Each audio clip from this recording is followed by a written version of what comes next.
What if fixing one broken truck in the rain could save 3 lives halfway across the world? This is the true story of a small-town mechanic whose quiet act of kindness set off a chain reaction across continents, unlocking rescue missions, changing lives, and turning a humble garage into sacred ground. No headlines, no medals, just one wrench, one soldier, and 4 words that echoed louder than any speech: for the kind one. Welcome to my channel. You ever fix something not because you were asked, but because it just felt like the right thing to do? That's how it started. My name's Delaney Hart. I'm 31 years old and run a small, 2-bay auto shop on the edge of Rapid City, South Dakota. It's nothing fancy, just a concrete building with a rusted red roof, gravel parking lot, and a Coke machine that hasn't worked since the Bush administration. I inherited the shop from my uncle, who taught me everything I know about carburetors, torque specs, and doing a job right the first time. He also taught me that good people don't need an audience. Somewhere along the line, I learned to keep to myself. Grew up around military bases. My dad was Navy, my older sister did a tour in the Air Force, and I flirted with the idea of enlisting before life tugged me in a different direction. I chose tools over tactics, but that mindset, being ready, staying sharp, never left me. Most folks around here don't quite know what to make of me. A woman with grease under her nails and a socket wrench in hand? They assume I'm just holding the tools for someone else. I've heard every joke, every backhanded compliment, and more than my share of sweethearts from guys who can't figure out how to refill their washer fluid. But I let it roll off. Always have. It was a Wednesday when it happened.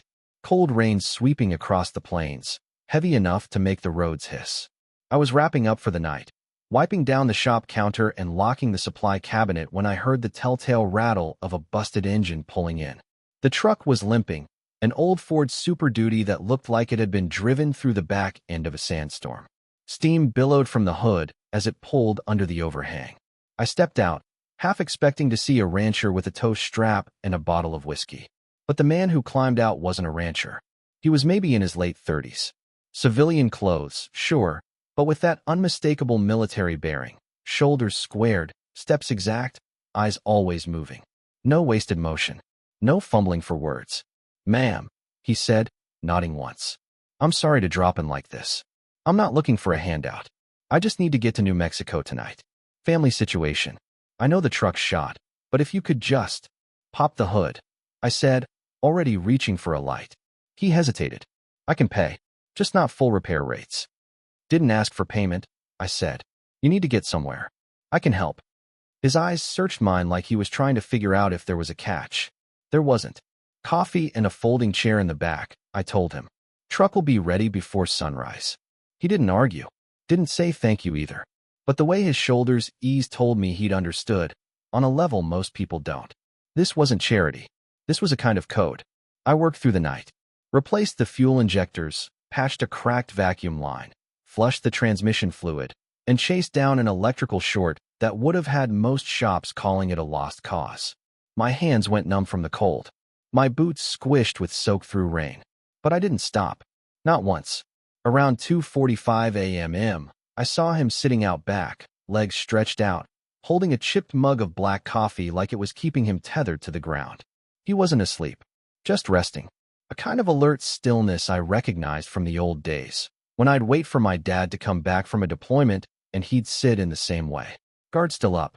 Mind still out there, even when the body was home. "Truck will be ready in 30, I said softly. He nodded. I almost walked away, but something stopped me. "You don't have to tell me," I said. "But is it something serious?" He looked up.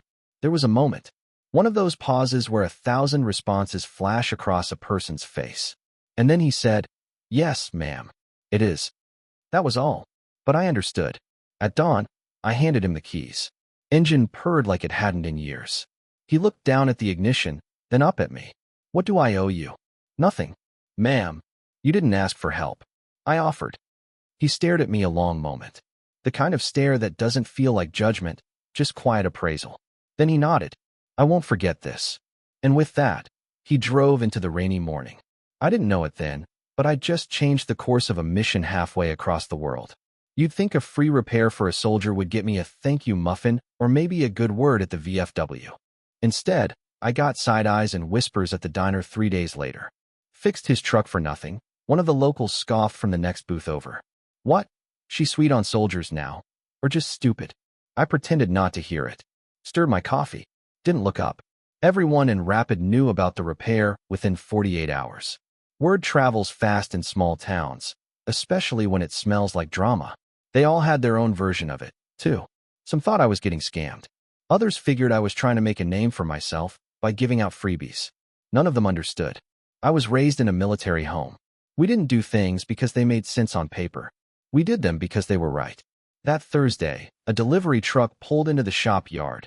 No markings, no company logo, just a beat-up box truck with Idaho plates.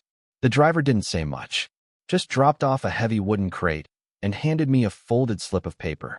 No signature required, he said. I opened it up. Inside was a single line, printed with the kind of clean, disciplined handwriting that tells you a person folds their shirts military style.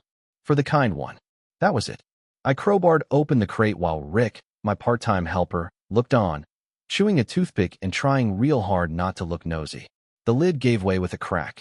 Inside, packed tight in foam, was a rifle. Not some museum relic either. This was active-duty hardware. A matte black M110 precision sniper rifle, complete with ear protection, optics, and a memory card taped to the stock. Rick leaned over, squinting. Is that real? Yeah, I said, swallowing hard. It's real. He took a step back, like it might go off on its own. That's not exactly street legal, Delaney. I was already loading the video file on my laptop, my fingers trembling more than I'd like to admit. The screen blinked, then filled with the image of the man I'd helped. Same guy. Only now he was geared up, full combat rig, patches I didn't recognize, eyes bloodshot from fatigue, but steady.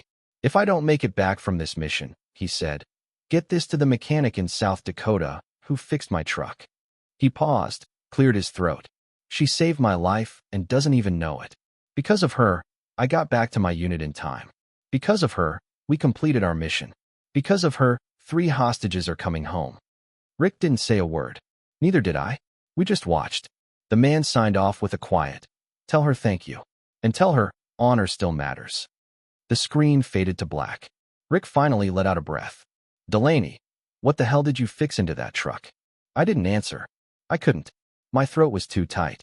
But I remembered every wrench turn, every wire, every choice to go the extra mile that night.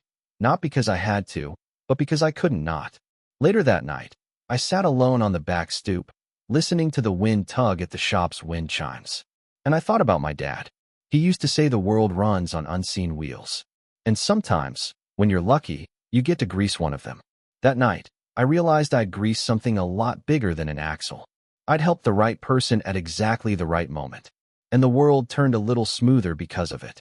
By Monday, everyone had something to say. Marty, the guy who runs the gas station 2 blocks over, cornered me while I was refilling the vending machine outside the shop. Delaney, he said, arms folded across his stained work shirt. You know that guy probably had the money, right? Military or not, guys like that can charm the skin off a snake when they want something. I didn't ask for money, I said, stacking Diet Dr. Peppers with more force than necessary. That's exactly the problem, he muttered. Even Barbara from the bakery, who once gave away cinnamon rolls to a stray dog, felt the need to weigh in. You gotta watch out, honey, she said through the diner window while I was grabbing my morning coffee. Some folks wear boots and a badge just to hide the fact they're con men. They all said it like they were looking out for me. Like I was this poor, lonely woman being taken advantage of because I had a soft heart and a wobbly head. I didn't bother arguing. I'd learned a long time ago, some folks don't want a conversation. They want an audience. But Rick? He was different. He couldn't stop talking about the rifle. You realize what this means, right? He asked while organizing a tray of socket wrenches, his voice low like the tools might hear him. That wasn't just any soldier. That guy was special ops or something. You don't just mail someone a sniper rifle with a love note unless they saved your life. It wasn't a love note, I said, grabbing the torque gun. You know what I mean. I glanced at the memory card still sitting beside my laptop. I'd watched that video half a dozen times by then. Memorized every word.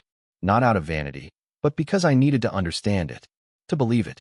To believe that one night, one act of kindness, had somehow moved the invisible gears of the world. Rick scratched the back of his neck. Did you even get his name? Nope. No rank. No unit. You can't call and follow up? I tightened a bolt. Didn't need any of that. Rick shook his head, walking away like I'd just told him I believed in UFOs and crystal healing. But I didn't care. I knew what I'd done. I also knew why. Years ago, I'd been stranded in the Nevada desert. My old Bronco blew a radiator hose halfway between nowhere and nothing. No cell service. No traffic. I was 3 hours into a meltdown when a tan Humvee pulled up beside me. The soldier inside didn't say much. Just parked, popped the hood, and worked beside me in the blazing heat until the truck sputtered back to life. When I tried to pay him, he just smiled and said, "Keep the chain going." That night had stayed with me like a tattoo only I could see. Helping that man last week? That wasn't about charity. It was about paying forward something that had once pulled me out of the fire. And in the end, that rifle wasn't a thank you. It was a signal, a sign that I wasn't alone in living by that code. A week later, Rick came running into the shop from lunch, holding a paper bag like it was ticking. "Delaney, you got another delivery." "What is it?" "Not sure. But it looks like it came from Langley or Gotham or wherever the CIA stores their secrets." I wiped my hands and followed him outside. Parked in the gravel was a civilian Humvee with black plates. A man in plain clothes stood beside it. Tall, square-shouldered, quiet as stone. His eyes scanned the shop like he already knew every socket set and oil stain. "You Delaney Hart?" he asked. "Yes, sir." He set a wooden case on my workbench. "This comes with compliments of a grateful friend." I didn't order anything. "No signature required," he said, then tipped his cap and left. Just like that. Inside the case was an exact replica of the rifle I'd received before, this time with an engraved plate on the barrel. "For the kind one, valor is quiet." Rick nearly dropped his soda. Wow, that's real." I didn't say anything. I just stared at the inscription. Because it wasn't just metal and words. It was the quietest, most humbling recognition I'd ever received. That evening, after the Humvee pulled away, the shop felt different. Like the walls had grown thicker somehow. Like they were holding something sacred now. Rick didn't say much. He just walked slowly around the rifle case like it was made of glass, his expression unreadable. Then he disappeared into the back room and didn't come out for the rest of the day. I didn't blame him. It's not every day you get a military-grade replica weapon hand-delivered by someone who could pass for Jason Bourne's cousin. I mounted it on the back wall above the old filing cabinet, between the framed engine blueprint and the grease-smudged photo of my dad in uniform. Not as a trophy, as a reminder. A reminder that kindness, real kindness, carries echoes. 2 days later, Rick finally spoke up. We were working under a '72 Chevy C10 when he slid out from under the lift and looked at me. "I owe you an apology." I blinked. "For what?" "For doubting you. For thinking you were getting conned. For not seeing it." I set down my rag. "It's all right." "No, it's not," he said, pushing his hair back with a grease-streaked hand. "You helped that guy without expecting anything. And I sat here making jokes about it. I was wrong." I gave a half-smile. "You weren't the only one. This town's got a long history of thinking small when something big walks in." Rick nodded, then added, "That rifle, it's not just a gift, is it?" "No," I said. "It's a message." The next morning, the message got louder. A black SUV with government plates pulled into the shop yard. This one wasn't quiet. It moved with purpose. Doors opened. 2 men in dress uniforms stepped out, followed by a third man, tall, commanding, with a silver eagle insignia on his chest. "Airborne. SEAL Team insignia." He introduced himself as Commander Elijah Rayner. "Ms. Hart," he said, offering a firm handshake. "I'm here to verify the authenticity of the item you received and deliver a message on behalf of Staff Sergeant Grant Mercer." I nodded, trying not to let my knees give out. He examined the rifle replica, checked serial numbers, and confirmed everything was legit. Then he stepped back and handed me a smaller case, velvet-lined, engraved with a unit patch I'd never seen before. Inside was a letter, sealed in wax. My name was printed across the front in block letters. I opened it. "Delaney, I'm recovering now, thanks to you. And I've been thinking about what to send someone who saved 3 lives without ever leaving her garage. I realized no medal or commendation fits what you did. So I asked them to make this replica for you. Not to glorify violence, but to honor quiet service.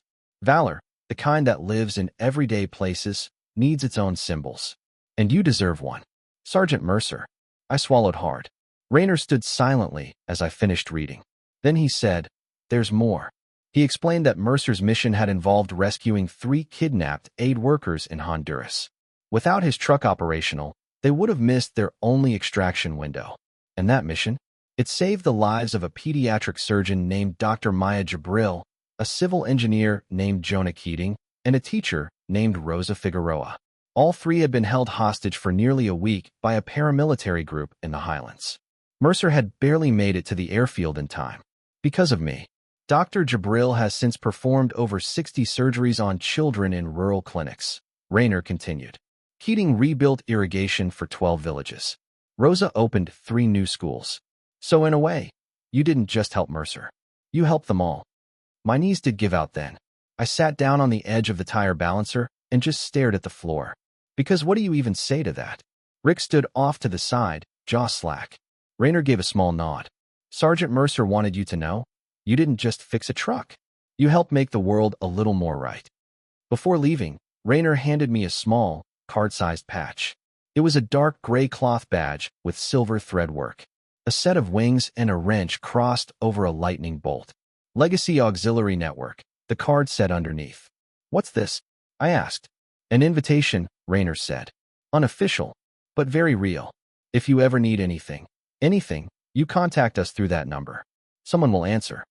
He left after that. And just like that, the shop was quiet again. Only now, it didn't feel small anymore. It felt connected to something bigger than I'd ever imagined. That night, I couldn't sleep. Not from adrenaline or nerves, but from weight. The weight of understanding what a simple decision had set in motion. I kept thinking about that truck. About every bolt, every wire, every hour spent bent under its hood while the rain drummed steady outside. I thought about how close I came to turning him away, how easy it would have been to say sorry, too late, or come back tomorrow.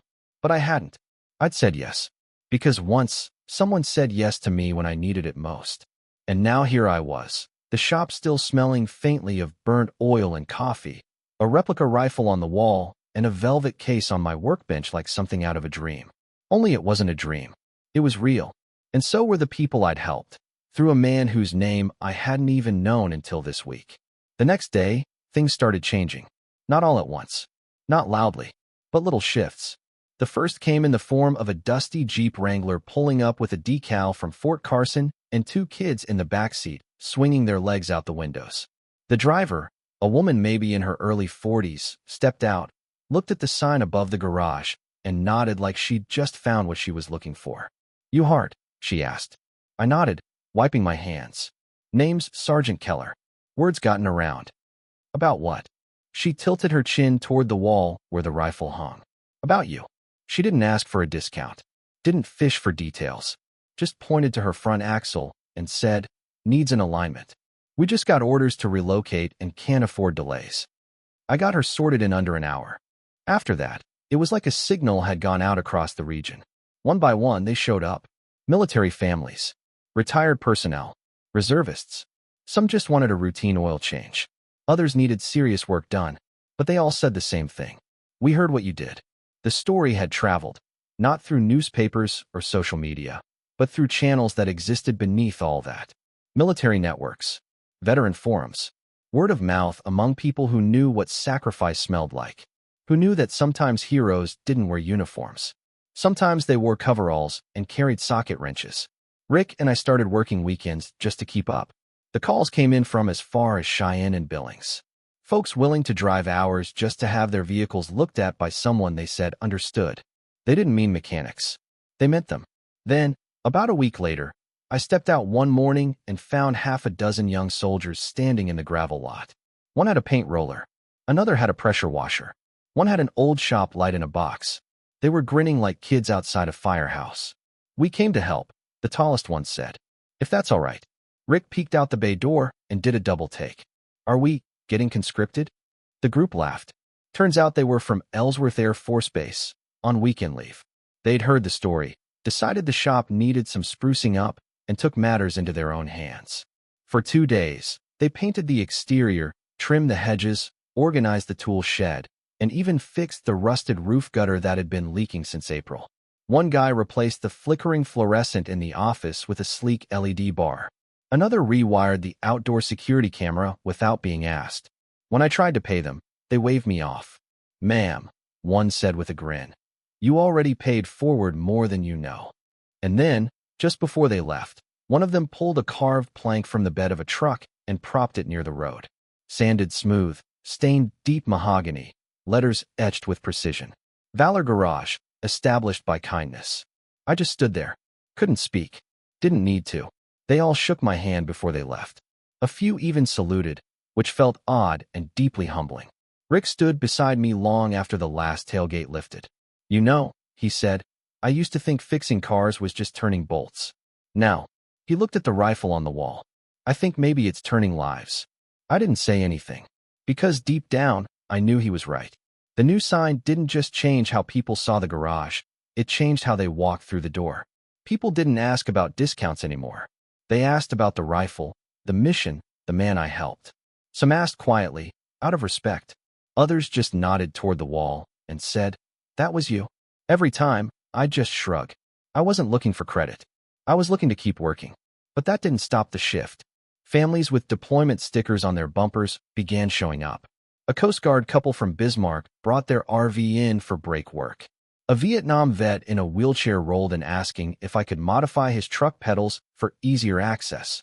A quiet Marine whose wife had just gone into early labor asked if I could make the old Subaru last another 6 months. I did. I always tried. Rick turned into my fiercest ally. He told anyone who'd listen about my military background, how I'd studied mechanical engineering under a joint force program before choosing civilian life. "Delaney doesn't just fix engines," he told one customer. "She understands them. Every piston, every pressure line. Military grade."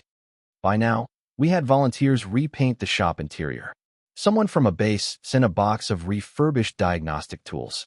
A retired Navy machinist donated a tire balancer and said, "It belongs with someone who uses it right." I didn't ask for any of it. It just kept coming. And every time I thought the story was done, another thread would show up. Like the email I got from Honduras. No subject line, just an embedded video file. I clicked it. There they were, the 3 aid workers. Dr. Maya Jabril, Jonah Keating, Rosa Figueroa. Each of them said, "Thank you, not for what I did, but for the chance to keep doing what they did." Jabril spoke first. "Because of you, I've done 67 surgeries this year." Keating, "Our water projects now feed 12 villages." Rosa smiled through tears. "I opened 3 more classrooms." At the end, the screen went black. Then Mercer's voice came through. "Delaney, your hands turned a wrench." But the motion didn't stop there. It hit me in the chest. Because that's what it was, motion. A ripple that didn't ask permission to grow. I sat there, alone in the office, the shop silent but for the distant ticking of a cooling engine. And I knew. This was bigger than one truck, one repair, one mission. This was a chain reaction of quiet valor. It wasn't long before the press came sniffing around. A reporter from the Rapid Ledger called, asking for an interview. Said she'd heard about the rifle, the rescue mission, the whole story.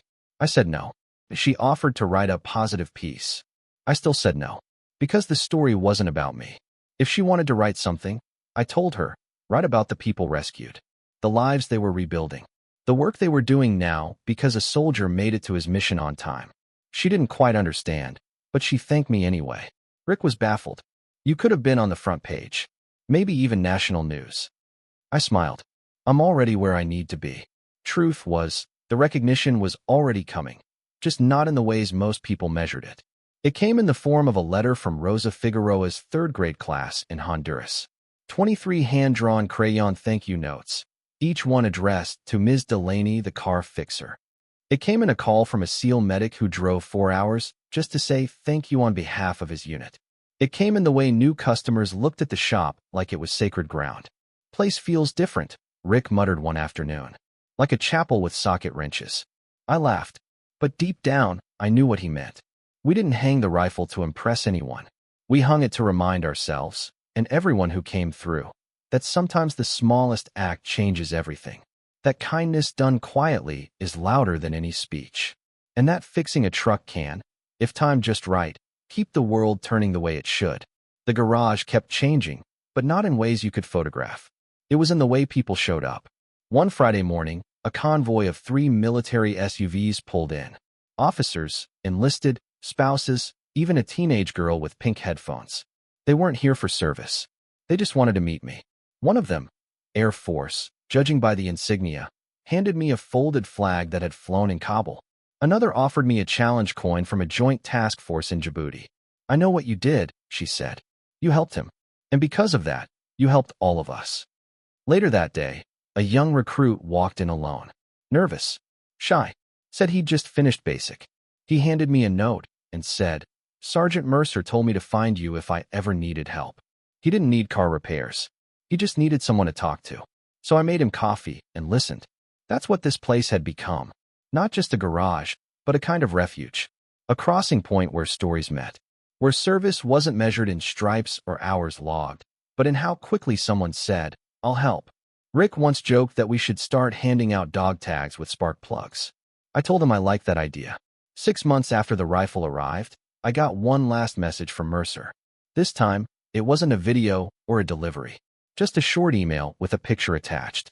The photo showed Mercer, back on active duty, standing with the 3 aid workers in a village courtyard. Behind them were kids, laughing, waving, some wearing shirts with little tool icons printed on them. In the center of the image was a hand-painted sign. "Hope runs on wheels, and people who fix them." The message said only this: "Your kindness keeps multiplying." That was it. No medals, no grand ceremony, just a ripple that kept going. And it reminded me of something my dad used to say when I was a kid, helping him fix up an old army Jeep behind the house. "Most folks think the loudest acts matter most," he'd said, tightening a bolt. "But the ones that really change the world? They usually happen in silence, with no one watching." I get it now. It's not about who sees the work, it's about what the work does. And the truth is, you don't always know how far one act of good will travel. You just have to trust it will. I stood outside the shop this morning, coffee in hand, staring at the sign. Valor Garage, established by kindness. It used to be just a place to turn wrenches, fix brakes, patch radiators. But now, it's more than that. It's proof that service doesn't require rank or ribbons or salutes. Sometimes, all it takes is one yes when someone's in need. People still ask me about the rifle on the wall, about the mission, the man, the story. I tell them what matters. Not the headlines, not the drama. Just this: someone needed help. I gave it. He passed it forward. And now the kindness keeps moving, town to town, village to village, kid to kid. Rick says I started something. I say I just kept a promise. The aid workers I helped by accident, they've gone on to impact thousands. And those thousands will help thousands more. All because one truck got fixed in the rain.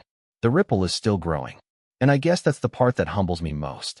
Because I didn't do anything flashy. I just did my job. And I did it with heart. These days, the shop is busier than ever. But I still make time for the walk-ins who need more than a repair.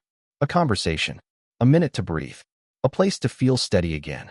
And if anyone asks what the rifle means, I tell them this: it's not a weapon anymore. It's a symbol, a reminder that some debts aren't paid with money, but with honor. That trust still exists. That kindness, when it's real, doesn't fade. It echoes through uniforms, across borders, and into silence. So I keep working, keep listening, keep turning bolts, because service doesn't end at discharge. And sometimes the strongest kind of valor doesn't wear a badge. It holds a wrench and stays late after closing. That's what I learned from one rainy night, one soldier's nod, and 4 quiet words. For the kind one.